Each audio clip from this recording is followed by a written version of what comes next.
When the first sheriff's deputies arrived about 45 minutes after the crash, there were still small fires burning. Even after dawn, the wreckage was smoldering.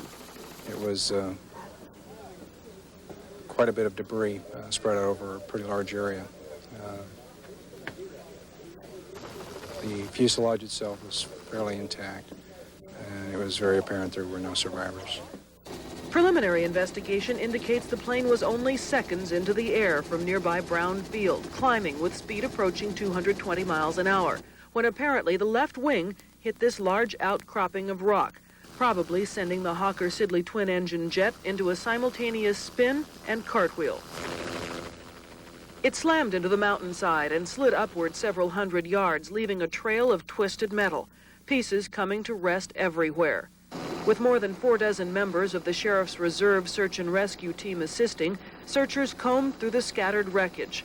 The impersonal and grotesquely mangled metal spread through the tangled manzanita, mixing in a random pattern with the intensely personal remnants of the passengers. All through this crash site, you find personal effects, reminders of the individuals who died here. One particularly poignant one, a compact disc by Stevie Ray Vaughan, a musician who was killed last year in a helicopter accident.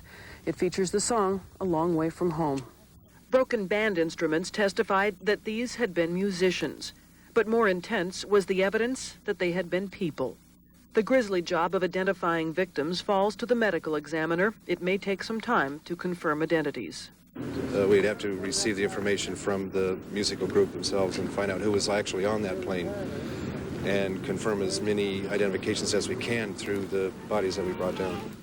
Determining the cause of the accident will likely take several months. Investigators say they will literally be putting together a puzzle. What we need to do is remove the pieces from the site here, and actually we'll sort of schematically reconstruct them to look at the health and welfare of the various systems and components, see if they were functioning, if there's evidence that they were functioning.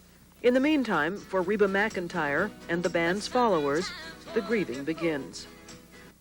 In San Diego, I'm Susan Farrell.